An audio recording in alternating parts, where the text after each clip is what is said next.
Oke, Assalamualaikum warahmatullahi wabarakatuh. Di sini saya Uti Septiani ingin membahas ada materi baru, yaitu kita masuk bab baru. Di sini karakteristik gelombang mekanik. Nah, kita akan membahas tentang karakteristik gelombang mekanik melalui presentasi PowerPoint yang akan saya jabarkan. Jadi sebelumnya saya ingin men-share screen PowerPoint-nya dulu.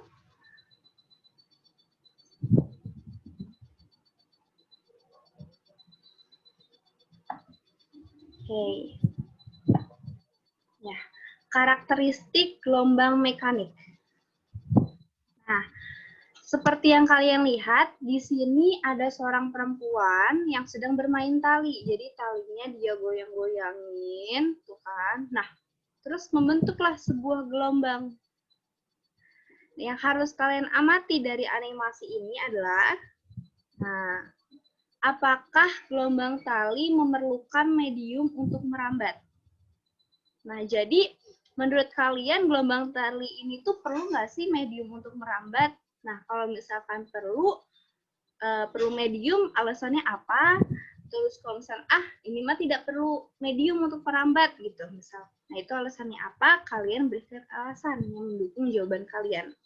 Setelah itu, jelaskan kemana arah rambat dan arah getar dari gelombang tali tersebut. Jadi, arah rambatnya kemana nih? Misal, ke kanan. Arah getarnya kemana? Ke kanan juga atau gimana gitu.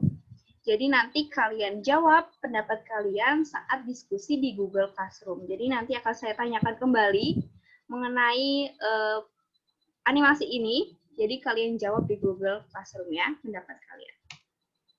Sebelum lanjut ke dalam materi, saya ingin memberitahu terlebih dahulu mengenai kompetensi dasar dari pembelajaran kita kali ini. Ada 2 kompetensi dasar, yaitu yang pertama 3.6, menganalisis karakteristik gelombang mekanik. Yang kedua 4.6, melakukan percobaan tentang salah satu karakteristik gelombang mekanik berikut dengan presentasi hasilnya. Tapi pada kali ini kita hanya terfokus pada 3.6 aja, menganalisis karakteristik gelombang mekanik.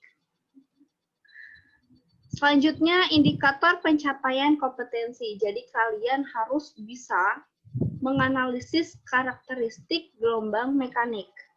Nah, maka itu tujuan pembelajarannya ialah dengan menggunakan pembelajaran blended learning seperti ini, peserta didik atau kalian dapat menganalisis karakteristik dari gelombang mekanik. Jadi setelah pembelajaran ini diharapkan kalian bisa menganalisis karakteristik dari gelombang mekanik itu apa saja. Oke, kita akan lanjut ke dalam materi. Nah, gelombang, apa sih itu gelombang? Gelombang adalah getaran yang merambat baik melalui medium atau perantara ataupun tanpa melalui medium. Nah, jadi selama merambat, gelombang akan memindahkan energi tertentu dari satu tempat ke tempat lainnya. Jadi akan memindahkan energi tertentu dari satu tempat ke tempat lainnya. Namun, media perambatannya itu tidak ikut berpindah. Jadi, maka itu gerak gelombang itu bisa juga kita pandang sebagai perpindahan momentum dari suatu titik di dalam ruang ke titik lain tanpa perpindahan materi. Dikarenakan medium perambatan gelombangnya itu tidak ikut berpindah. Nah, macam-macam gelombang. Pertama, berdasarkan zat perantara atau medium perambatannya. Gelombang bisa dibagi menjadi 2, yaitu gelombang mekanik dan gelombang elektromagnetik. Gelombang mekanik adalah gelombang yang membutuhkan medium untuk merambat. Artinya, jika tidak ada medium, maka gelombang tidak akan pernah terjadi.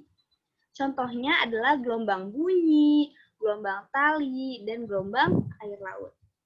Nah, gelombang elektromagnetik itu kebalikannya dari gelombang magnetik, yaitu gelombang yang tidak membutuhkan medium untuk merambat. Artinya, gelombang ini nih, elektromagnetik, itu bisa merambat walaupun dalam ruang hampa. Nah, contohnya apa? Gelombang cahaya, gelombang radio, sinar X, inframerah, sinar ultraviolet, itu termasuk ke dalam gelombang elektromagnetik. Kedua, dibagi lagi nih gelombang berdasarkan arah getar dan arah rambatnya. Dibagi menjadi dua. Ada gelombang transversal dan ada juga gelombang longitudinal. Nah, gelombang transversal ini adalah gelombang yang arah getarnya tegak lurus dengan arah rambatnya. Contohnya gelombang pada tali. Dan gelombang longitudinal ialah gelombang yang arah getarnya sejajar dengan arah rambatannya. Nah, biasanya ciri gelombang longitudinal ini dia memiliki rapatan dan regangan. Sering kita temui pada pegas kan, kalau rapatan dan regangan. Maka itu contoh dari gelombang longitudinal itu adalah pegas ataupun gelombang bunyi. Nah, ini transversal, gelombang transversal dengan gelombang longitudinal. Jadi, tadi gelombang transversal apa? Gelombang yang arah getarnya tegak lurus sama arah rambatnya. Nih, tegak lurus kan? Arah rambat dan arah getar. Nih, arah rambatan sama arah getaran. Jadi, dia tegak lurus. Sedangkan gelombang longitudinal tadi dikatakan bahwa arah getarnya sejajar dengan arah rambatannya. Sejajar arah rambatannya sama arah getarannya. Gitu. Kalau tadi transversal tegak lurus, kalau longitudinal itu sejajar. Nah, selanjutnya dibagi lagi berdasarkan amplitudonya, gelombang dibagi menjadi dua, yaitu gelombang berjalan dan gelombang stasioner atau gelombang berdiri. Gelombang berjalan itu adalah gelombang yang memiliki amplitudo tetap. Artinya, setiap titik yang dilalui gelombang, amplitudonya itu selalu sama besar. Contohnya ada di gelombang tali, gelombang air, itu termasuk ke dalam gelombang berjalan. Lalu gelombang stasioner atau gelombang berdiri, itu gelombang yang amplitudonya berubah. Nah, kenapa amplitudonya berubah? Karena adanya perpaduan antara gelombang datang dan gelombang pantul yang amplitudo dan frekuensinya sama, tapi arah rambatnya berlawanan. Nah, di sini ada gelombang datang, dari sini gelombang datang, setelah itu ada gelombang pantul. Amplitudonya sama, frekuensinya sama, tapi arah rambatnya berlawanan, yang sini berambat dari kanan, yang sini lambatnya, kan karena gelombang datang sama gelombang pantul, jadi arah rambatnya pun berlawanan. Makanya dia masuk ke dalam gelombang stasioner, kayak gitu. Contohnya gelombang pada senar gitar yang dipetik. Nah, di sini ada perut, ada simpul. Maksudnya apa? Jadi istilah-istilah ini sering kita temui dalam gelombang. Perut itu maksudnya adalah titik yang bergetar dengan amplitudo maksimum. Jadi titik pada ketinggian puncaknya ini. Puncak, puncak, puncak. Ini namanya adalah perutnya. Sedangkan simpul adalah titik yang bergetar dengan amplitudo minimum. Berarti adalah, nah, pertemuan gelombang datar dan gelombang pantul ini namanya simpul. Simpul, simpul. Jadi ini perut dan ini simpul. Oke. Ciri-ciri atau karakteristik gelombang mekanik. Pertama, gelombang mekanik memerlukan alat atau juga perantara untuk dapat berpindah. Jadi perlu mediumnya gelombang mekanik. Setelah itu, gelombang tersebut memiliki panjang gelombang, periode gelombang, frekuensi gelombang, dan cepat rambat gelombang. Nah, untuk mengetahui apa itu panjang gelombang, periode, frekuensi, cepat rambat, akan kita bahas di slide selanjutnya. Nah, amplitudo. Amplitudo adalah simpangan maksimum gelombang. Satuannya adalah meter. Jadi, amplitudo adalah, nih, jarak dari sini ke puncak sini itu amplitudonya. Nah, bisa juga bawahnya. Misal dari sini ke sini. Ini ke sini sampai lembah yang bawah ini. Nah, ini juga amplitudo, tapi bernilai negatif. Misalkan di sini 5, berarti amplitudenya 5 cm, kita ubah ke meter, ini berapa.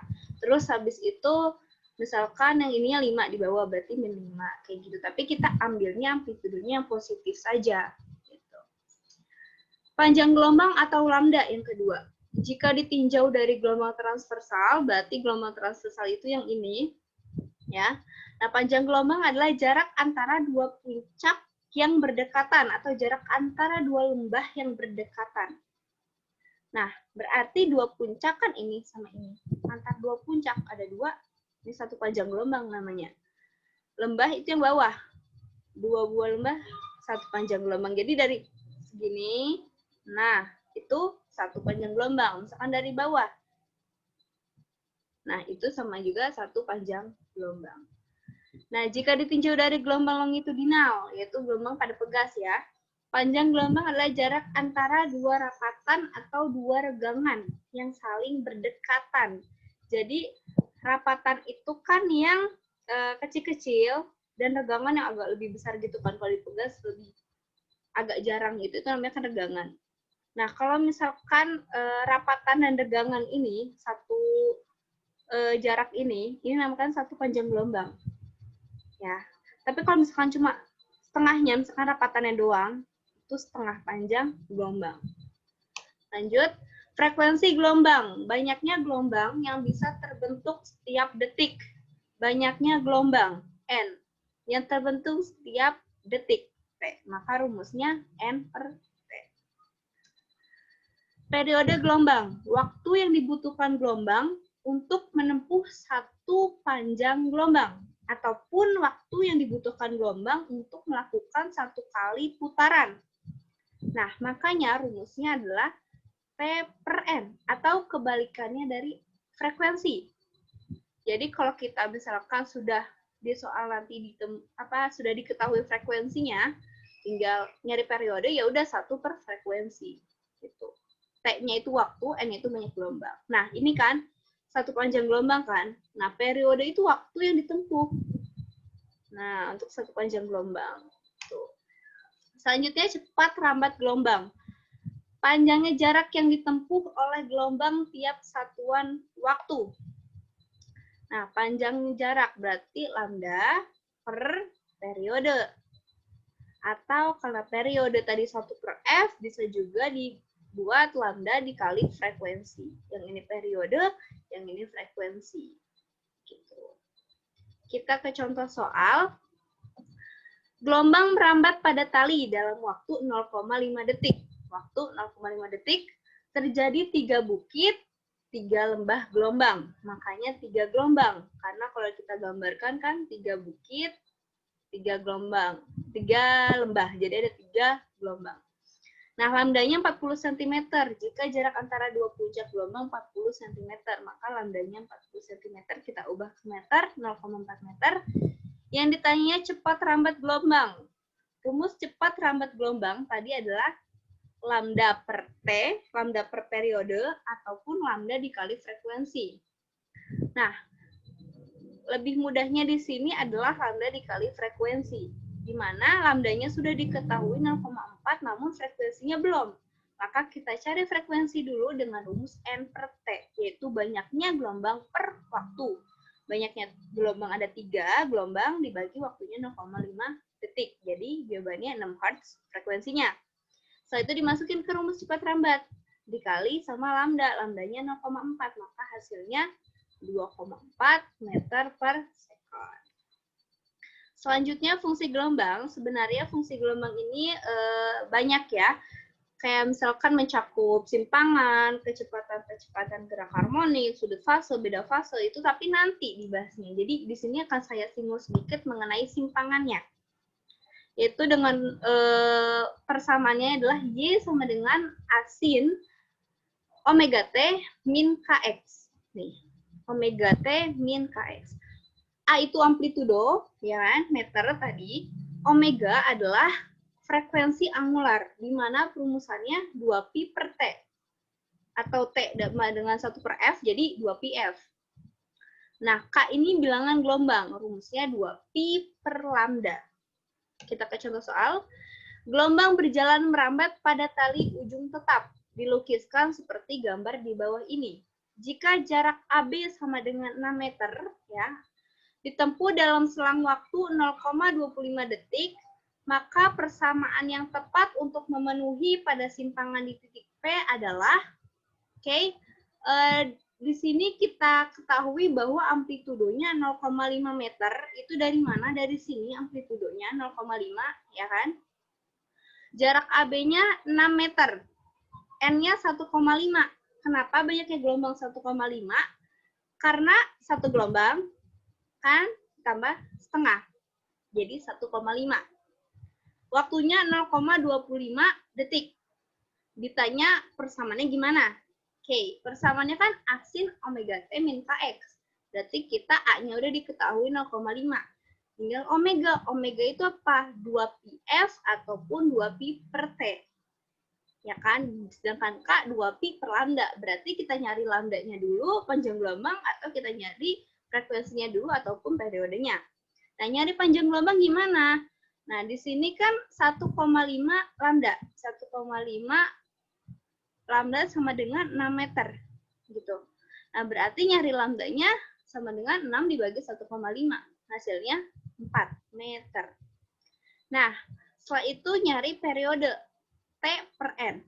Bisa kalian cari frekuensi mungkin gitu kan. Atau pakai rumusnya omega 2pi per 2πf bisa. Tapi di sini saya pakai periode 2pi per T, yaitu 2pi dibagi T-nya itu 1/6 dari rumus T sama dengan periode sama dengan waktu per banyaknya gelombang. 0,25 dibagi 1,5 sama dengan 1/6. Ya. Setelah itu kita masukin T-nya ke dalam rumus omega di sini. Dapatlah hasilnya 2pi. Karena kan kalau dibagi nanti hasilnya dikali. Nah, K itu 2pi per lambda, masukin lambdanya hasilnya setengah pi. Makanya di sini kita masukin omeganya jadi 12pi, T-nya tetap, min K setengah pi, dari sini X satuannya meter. Oke. Sekian pembahasan materi karakteristik gelombang mekanik pada hari ini. Kurang lebihnya mohon maaf. Wassalamualaikum warahmatullahi wabarakatuh.